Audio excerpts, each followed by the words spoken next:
finally here, the Panasonic GH6, and I know a lot of us have been very excited about this camera. The GH5 was an absolute staple as a tool for videographers and filmmakers alike, and the big question here is how does this camera improve on that? How does it perform?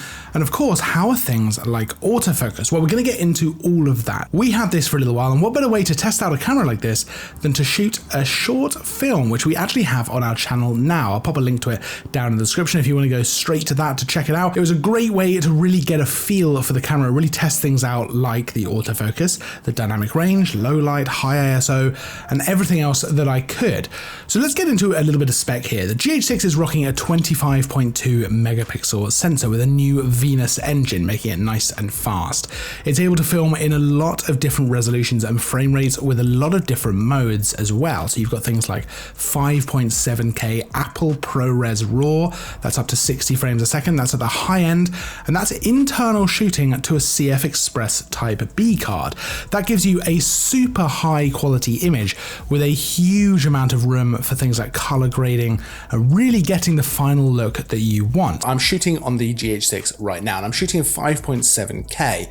I'm also shooting in Apple ProRes Raw, which gives me loads of flexibility for how I want the final image to look. What I really like about that is that the flexibility is there internally. You know, I've got loads of different ways I can shoot, loads of different options to use without having an entire rig. So as a single operator, as a videographer who shoots kind of solo, including myself, it's really useful to have all of that available to me while keeping the actual setup, the rig, if you like, really small. It's just the camera and the lens, which is really handy. I even have the flip out screen to the side so I can see myself right now, which is always very handy. Of course, there's a tally light on the camera as well, so I know it's recording. So I'm kind of all set up. You could obviously add to this with an external screen, like an Atomos, for example. You could record to that, but it's nice to have all of that ability in the camera. Now, of course, that does eat up quite a bit of card space, and I found that out the hard way, but I don't think there's really any surprises there. You've also got 4K and Cinema 4K, which are available at up to 120p, 422 10-bit, and you can shoot internal and external simultaneously, which is always handy. Now, as you'd expect, you've got some high frame rate options at Full HD, up to 240 frames a second, but you've also got variable frame rate options up to 300 frames a second. And again, as you'd expect from a Panasonic camera like this, anamorphic modes are absolutely catered for at up to 5.8K at up to 30p, or 4.4K at up to 60p. Now, Vlog is pre-installed here, so you don't have to do anything to get that this time, which is really good. And that gives you 13 plus stops of dynamic range. There's also no crop on any video mode except for the 4x3 anamorphic. Okay, so that's a bit of the raw spec out of the way, but how does that all feel? Well, I shot quite a bit of content with it, and a few things were very immediately obvious to me. Firstly, I absolutely love the look of the footage that the GH6 captures. Skin tones are amazing, contrast is really lovely, the colors are beautiful, and it captures a really detailed, good-looking shot. It was also extremely easy to color grade in post, so I could get the exact look that I wanted. And even if I wanted to go for a very highly stylized look, that would be very easy. It wasn't breaking apart or giving me any trouble. For the most part, I was shooting in a pretty contrast-heavy area as well, which really tested out things like the dynamic range, which again was awesome. I was able to capture details in the highlights and the shadows without even really having to think about it too much. And the same goes for high ISO shots. I was shooting up to ISO 6400 without any problems arising at all with noise. I never felt like I needed to add some denoising to the footage in post, so knowing you can cope with that is a massive plus. In fact, there's actually a dynamic range boost mode, which is new tech for the GH6. This works up to 60p, and it allows you, along with Vlog, to get over 13 stops of dynamic range by stitching together a highly saturated and a low noise image. Of course, there's all the tools you would expect on a pro video camera like this: waveform monitor, vector scope, record frame indicator, safety zone required for TV broadcast, as well as super useful things like a tally lamp and a second video record button. It really feels like you can customize this to be used in whatever way suits you and your shooting style best, whether you're a content creator filming yourself, in which case things like the tally lamp, the flip out screen allowing you to see yourself are both going to be incredibly useful and allow you to keep your rig nice and small and not have to include a separate monitor, or whether you're a budding filmmaker or professional videographer wanting to use this either as part of a wider production or as a tool to capture high quality content. Now that extends to the image stabilization, which is 7.5 stops dual IS, which makes handheld filming much easier. That's perfect for those run and gun shoots or for single operators looking to keep everything as small and easy as possible. That's something I always really appreciate. If I'm shooting a promo video or I'm shooting a run and gun shoot like that, I like to be able to keep everything small and light. I like to be able to shoot handheld if I can, because it makes it much easier to get a lot of content in a smaller amount of time. And for small businesses or even medium and large size businesses, sometimes time is super key to the whole shoot. So being able to keep things small and light is really helpful. Now this is definitely a video camera and a pro video camera at that, but you do have photo capabilities here as well, which are worth mentioning.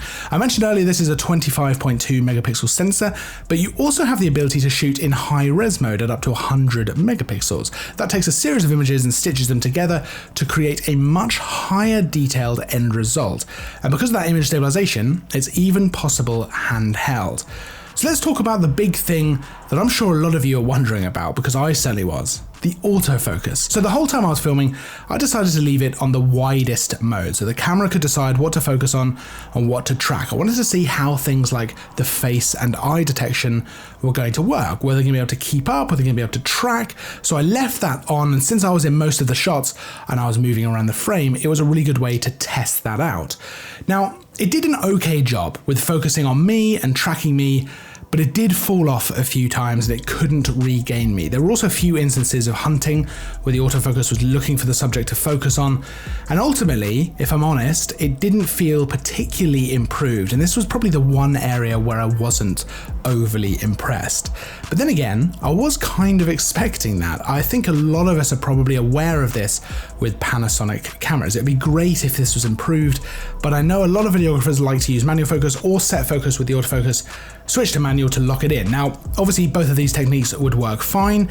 It is a shame, I think, that the autofocus isn't better, because for me personally, I like to use the autofocus when I'm shooting video. I like to be able to rely on it a little bit, and autofocus has come a long way over the last sort of 5 years. So it really depends on how you shoot as how much this will affect you, but I think this is probably the one shortfall that I found with this camera, which I wasn't so keen on.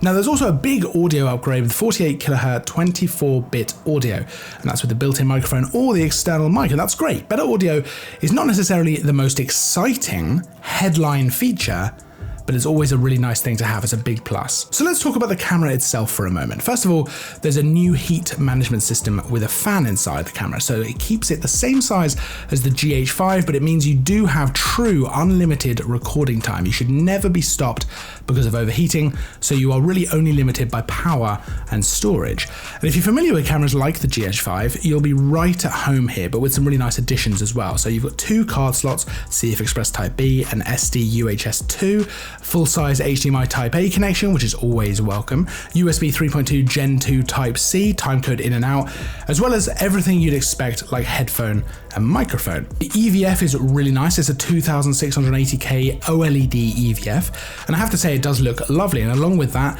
you have a tilt and free angle 3-inch LCD screen, which flips all the way around so you can film yourself and see the framing in the screen. Very helpful for content creators filming themselves.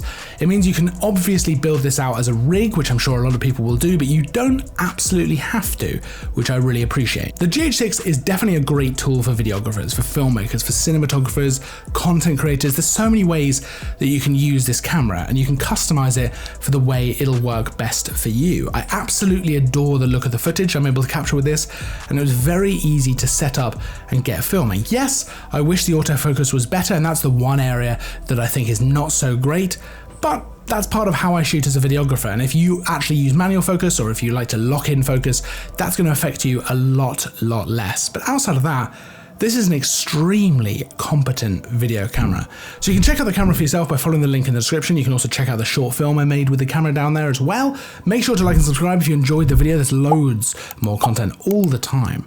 I'll be seeing you in the next video, but until then, as always, thanks for watching.